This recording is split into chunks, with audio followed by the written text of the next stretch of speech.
Welcome to the third episode of the Ladlad show. This time around, we're going to talk about all our first. Now we're joined by Rhian and Lean. Your first relationship, how was it? You know what? My first relationship was also my first kiss. Wow! Yeah. Oh my god, that was like 20 years ago. I learned from it. It was hurt because I was so immature that time. I think one of the most important lessons from that first heartbreak I learned was you can love people. They are not required to love you back, and they can love you in a different way even if it doesn't match what you feel. Right. Yeah, it's And it called does- unconditional love. Yeah, I'm a little scared. Not a lot of people know this one. It's all up to you. You can like, pwede mong hindi sagutin, o pwede ka na umalis. Thank you very much, Rhian!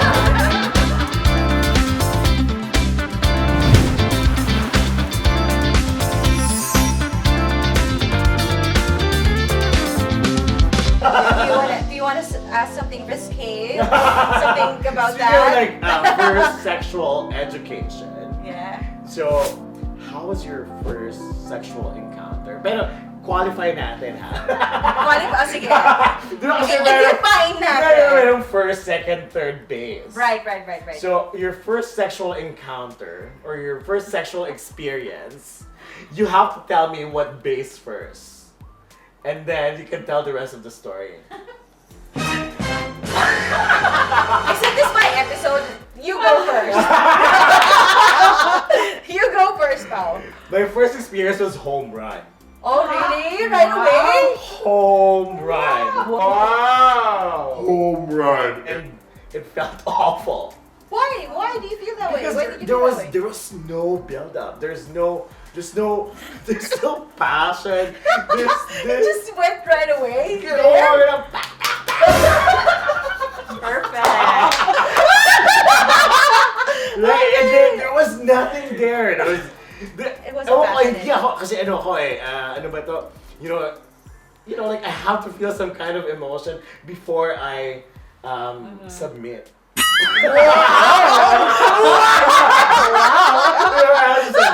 So yun, so medyo, it was a little rough and a little rough.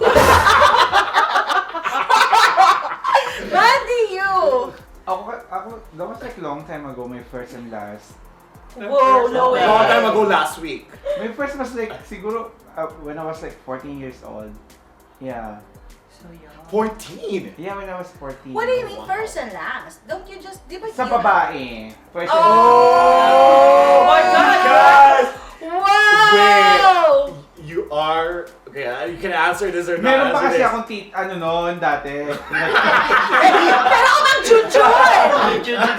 Ay, sinabda po tutoy. Yeah. Oh, Yeah, okay. yeah, So you get to, yes. okay, na-maximize mo si Pututo, you made use One of the Pututoy time. one So it's a time. gold star game. It's all Yeah. gold star Kasi game. nga diba, as I was saying last time, hindi naman talaga ako yung talagang pinanganak na babae na talaga, ganun. Right. Na bading, yeah. So your first time was with a woman, Yun yung first and last. pero with a man. Ay! That was really controversial. Nanonood kami ng Zenki noon. Ewan ko alam mo yung Zenki. Binadjula ka. Oo! Tapos Zenki kasi yun yung tuwing 3:30 ng hapon. Tapos mainit noon. Tapos parang katatapos lang namin magsaranggola noon. Tapos Okay. parang napagod, tapos nakaiga ako. Tapos yung parang yumakap siya sa akin. Sabi ko, ba't parang may maano? Oo. Okay, so that was your first experience. Yeah. Okay. Who wants to go first? Sa kapatid. I'm at first. No. Like I said earlier, my first kiss was on my birthday. Uh-huh. Yeah. And then that was my Letters. first Oh. Because out of curiosity, like I want to experience how it feels like. Right. How was it? It felt so good. So your first time felt good. Yeah, it felt good. That's Like good. finally, like I experienced. Like I know what I'm going to do the next time. But Yeah. I regretted it. I could have given to the person that I really like. Who did the first move if you don't mind? No, it was on Tinder, so It was a hookup. yeah. Oh! It was a hookup. It's in the parking area. What? Parking? Which parking Samoy ba area? to? It is a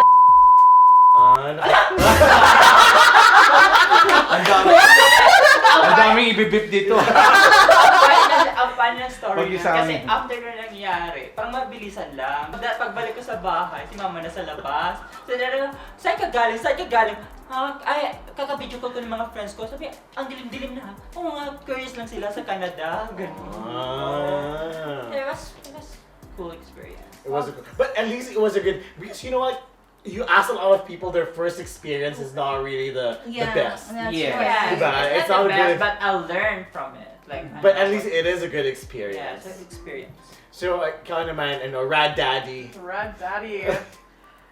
My first experience, I think it was okay for me. I don't think it was okay for her. I think I have to be honest. How do you gauge that? Is there a survey form after? I just look back, so I think about My survey monkey. I think about now, right? And then I think about that experience, and there's just no way. Like, she could have liked me as a person, but there's no way she can say that that was a good first sexual experience for us. Oh, that's right. Ano yun? What's the question? ako pala yung nag-ask ng First question. Next experience. question. First experience. Oh my God, first experience. I can't remember na. Alimutan ko na. So, yung first experience ko was from my first jowa.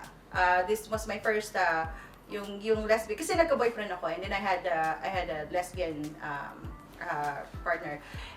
It happened in a room na may kasama kaming friend. So, What's the friend sleeping?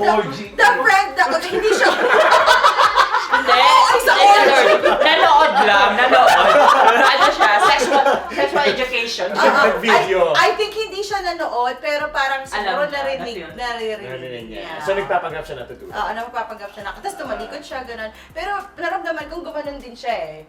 Join So that was it. I think that was it. Actually, the excitement Yeah, it was. in like public places. It added pleasure. So, okay, I guess that's the question. Have you done it in a public place? sa stoplight ako, yeah. Sa stoplight? Yeah! Kasi, So wait, stoplight is a stop? he was driving and I was like, you know, Nag-drive siya The na- oral lesson. The Oral lesson. The lesson, the oral. So have you done it in public? Yeah, like I said, in In a car, a Sa, park. sa library mo. Sa, Superstore! But I've done in the highway. Pagkatapos naman niya ng shift niya. sa stock room ba yan? Sa ano, sa mountain. Masaya. Oh my God. Like nag-snow pa. Parong kayo na yan, ah. Yeah, I don't know if I want to share the place though, but it was not in Calgary. It was. Oh my Oh my God, all the revelations in this episode. You know, I just love to do my acting. You even out her experience. Sabi niya, Yes. diniscriminate mo yung kapatid ko. Itong gagawin. Nabastos siya, binaboy na. I don't know if we might want to bleep that. Have you? Naramdaman mo Ikaw ba? pala kuya, have you?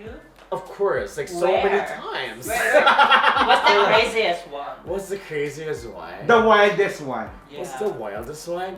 Would be Stanley Park in BC. Oh my No, God! sorry. Bus in the Philippines. What? Public Ay, bus. naranasan ko din yan. Field Public trip namin, yan. field trip. Oo. Ako public bus. Oh my God. You didn't caught. No, we did not Because get you've been caught. being But it was really exciting though. That's good.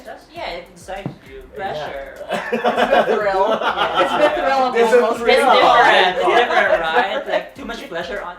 We'll move on. So my next question is, kasi we've talked about rejection, we've talked about suppressing our identity.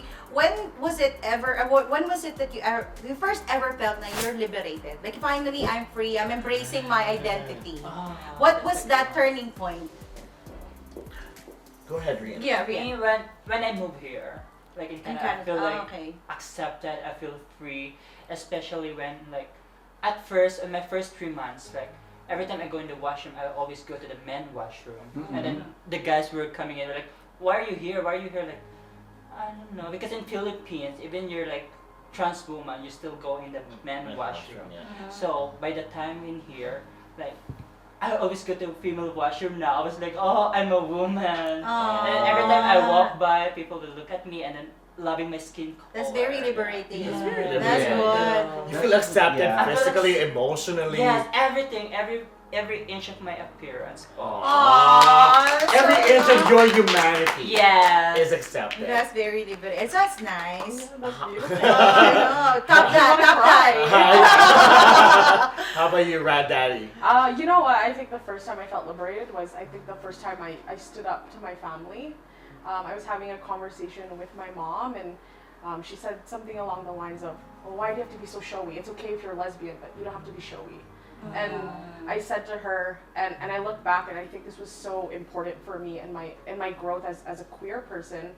And I said to her, I know that you came to Canada and you just wanted me to have everything, but this is who I am, and I need you to know that I have done everything in my life I have done to make you proud. I have done in service of recognizing the sacrifices that you made, but this is for me, and this is for my happiness. And after that, I think I still feel the effects of being able to say my Say that, truth and, yeah. be who I am. That's right. Aww, that is very inspiring. That is very inspiring. Mandy, what about you? Was the first time you felt liberated? Liberated, Ako almost the empowered. same story with Rhian, what she shared. Ganun din, nung pagdating ko dito, hindi pa kasi mahaba yung buhok ko noon. I was like, barber's cut pa. So sa lalaki pa ako nagwa-washroom. Hanggang sa umaba na yung buhok ko. So basically dito sa Canada ko naramdaman yon. Aw. How about you, Pao? You know talaga. Ayaw niya. You know, I feel when I got my first real job, that's when I felt liberated because I don't have to be under my parents' roof anymore. That I could pay for my own rent, I could pay for my own bills. At that point, I felt yung economic liberation, nasundan nung liberation mo sexually, yung identity, yung liberation mo as a gay man, nasundan nun kasi now I can date because like now they cannot dictate, you know, who I love. Yes. Because that's always the reason. Like, oh, you're still in my house, so you do what I say. Right? It's always the premise. So when I got my real first paying job, that's when I started to like, you know, open up my shell and be like, you know what, this is me. Yeah. Take it or leave it. Right. How about you, Liz? Liberating.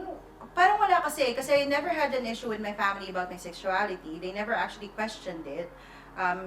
We were talking about that in one of our episodes about coming out. I don't have a very interesting coming out story because I didn't have to come out. Yeah. Although I said na I didn't come out, I would have wanted. I mean, the only thing I would want to add to that is, I hope I had a conversation with my parents na, although hindi nila kino-question yung choices ko and how what I want to do with my life, I hope I had some sort of validation na, oh, I'm not gonna question you, and whatever it is that you want to do with your life, I'm behind you. I'm gonna support you. Yeah. So yun lang. So but there's no really one story that I can share about liberation or liberating myself because I've never had, at least with my family, I've never been suppressed. You've never been suppressed. I've never been suppressed. I've Nothing always has to be liberated. Right. So wala siyang, it was never an issue like I was sat down. Hindi, it was not the case for me. Like, I don't want to offend anyone, but I feel like it's more okay for you, a woman, to be a lesbian than us, Gay man, to be gay and to be a trans woman. I feel like you guys have more privilege. Why is that than so? us. Why do you think like I feel like there's two levels to that. It is true at some point because you know in the Philippines nga kasi they make fun of gay guys. Gay guy, yeah. You know, they make fun of gay guys and we're very visible. And there's always the typical masculinity. Yun yung premise kasi the Filipino culture is very patriarchal. So yung machismo is really, really strong. So when a lesbian is butch, that is acceptable because that is very macho. Yeah. Right? So may yun yung second level nun kasi. I think there's a little bit of machismo there. Not that we don't recognize, yung struggles of lesbians. Yeah, I'm not saying like there's no struggle. Correct. Yeah. Of course, there's a I'm struggle, just saying but like The level. but I think there's different levels. I think the main problem is the people. Yeah. Because they don't know, they don't try to understand that what they're doing is for ourselves, Right. for our real identity. It's all about masculinity, femininity. You know, like they always draw that line. I think so. Well, I guess like what you said, Paolo, it depends, no? Kasi I have friends or I know people that are lesbian that had difficulty coming out too, especially in the Philippines. I don't know if this Rhian had the same experience here, but in the Philippines, especially in the 1980s, the 1990s, it's really taboo. Yeah. It's taboo, right? And they are forced to marry. The lesbian had to marry, had to have children, Yeah. because they need to prove in their family, in their society that they are women. And then what happens to that relationship? What happens to that family? It falls apart. Yeah. Oh, I'm sorry, I'm still young, I'm still like... And also, Yes, I'm different, learning. actually, Yeah, I'm learning. Leanne, also at the same time, a different time setting too. Like the setting, you're really young. You're seeing the now. Yeah, But our generation, when we were coming out, 1980s, 1984, 1990s, it is really taboo. It's siguro Difficult. it's difficult, but we're changing. Yeah. We're progressing, We're progressing. as a society. We're starting to be accepting. Yeah, I do believe that you're progressing. Yeah. People more And that's the point where we're Ang having this involved ng mga conversation. audience natin, ano? Yeah, this was really good. Like, I think for sure, like a lot of people are curious about what I said earlier to you. So at Oh, least no, now, it's very we are. good, Yeah. very Yeah, and this is what this conversation Yes, is about. all And this is about, what this yes. show is about. This platform of having different ideas, because we could all come from different households. Yeah. You don't have You know, to agree naman sa bawat Correct. isa. Totoo. We have a commonality that we're all Filipinos. We grew up in different times, different places, so we have different journeys. Right. Yeah, that's a And good this is one. what this platform is for. Yeah. Because we want to converge all those journeys. Because somebody somewhere watching is a Mandy. Yeah. You know, that Sure. can relate to man. Somewhere there, somewhere it's a Rhian or a Lean or a Liz or a Paolo that is watching us. That can resonate. that to can our resonate, that can Relate with the stories. relate to the stories, Mhm. and and be like, you know what, that's me. Yes. You know what, that's me. That's what they went through. That's what I'm going through, and this is how I would overcome it. Yeah, Right. Yeah, Right. Well said, Paolo. thank you so much. Thank you so much for sharing your stories. No, Yeah. Mandy, do you have one more question for them? The first. Ako Anything gusto na kong curious? itanong kay Rhian muna. What was your first tattoo? And ano yung symbols niya? This one, I have two tattoos at the same time. It was the rose and the butterfly. Oh, so those are your And then the first. rose means like beautiful and love. And then the butterfly here, that's me. Like the transform. Yes. That's good. How about you, Rhian? What was your first time na you don't wanna do it again? Ano yung first na ginawa mo na ayaw mo nang gawin? Something I tried and I don't want to do that again. Yes, the first time. Uh, Di ba ang hirap? Good question! Lahat na tanong, nasagot mo. That's a top 5. Bye. But you know what? When I think of all those first, I can't say that if I wouldn't do it again. I know. Like I mean, that's really on the surface to say, but what I mean is, all of those experiences made me who I am now, sitting here on So this no couch. regrets. No regret. I really don't live life with Just regrets. Because that is your Yeah. story. You live in the moment. Yes. I do live and in we the respect moment. that. Yeah. I mean, there's sorry. Pinapagalitan mo yung mga guests! Pinapagalitan yung mga guests! Ikaw, Liz, I what was know. the first time that you did that you don't wanna do it again in the future? The first time that, baka kasi mangyari in the future, but I feel like I don't know if I would ever be with a man again. Things can happen, di Yeah, ba? you never know. We'll never know, but I feel like where I'm at right now is where I want to be. You're happy. How about you, Pao? The thing that I regret. No, what was the first time that you will never ever do it again? That doesn't, hindi kailangan na may regrets ka. You don't Hindi want to. pag-ibigan sa tulad mo. Akala ko, last ka na na host. Last episode na to. This is the... I I think it's the same. Like, everything that happened to my life, everything that I tried, everything that I did No regrets. led me to where I am now. How about you, So- Rhian? For me is like growing. For me, like for not voicing out, for not fighting for my right. And then that's the thing that I will never do it again for not voicing out. Maybe if we use our voice to educate people, hindi siguro masama yung nangyayari sa atin. Yeah. Diba? Okay, this is the time that you can voice out. Anong gusto mong sabihin sa kanila?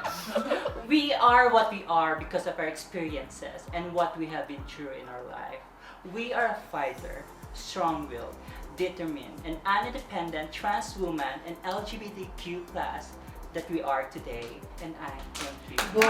Thank you, Carla. Diyan po nagtatapos ang aming episode. Ako na nagtapos.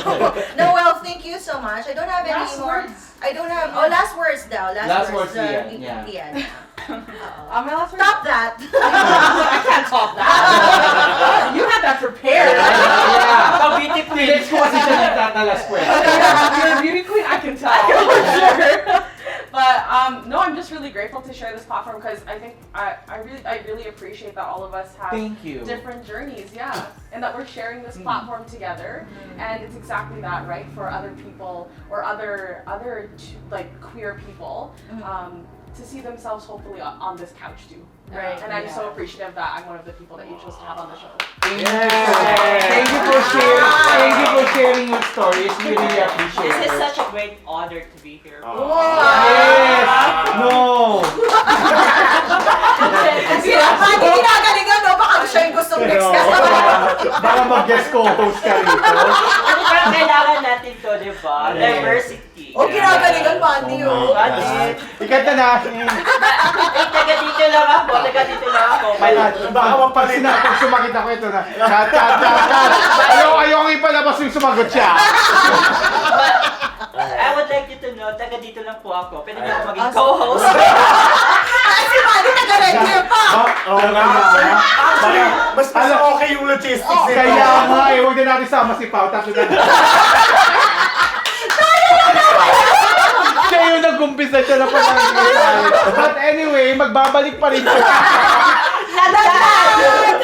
Okay, well, thank you so much. Thank you. Thank you. Thank you for joining That us. concludes our third episode. Yeah. That was so fun! That was really fun. Yeah, That was so good. Ang dami kong tawa. I feel like tawawa ka ng 100 times. 1,000 times. So many revelations. Malaking pasabog siya. Pasabog. Oo, oh. pati ikaw rin naman. Sino? Sa charge, di ba? So, charge. Charge ba talaga? Anyway, anong Having said, takeaway? take away, Ako Mandy. para sa akin, yung first talaga, marami tayong natututunan at marami, ang mahalaga dyan yung, sabi nga nila, no regrets sa first mo. Ikaw ba, Pao? I feel like the whole reason why we talk about our first is because we want to talk about the journeys of LGBTQ, and this is what this show is all about, talking about our journeys. And I know, and I already said this, like I know somewhere that is watching us, they would be able to relate to those stories and say, you know what, that's me, and I will choose to live like this, and this is my choices, and correct, no regrets. Yeah.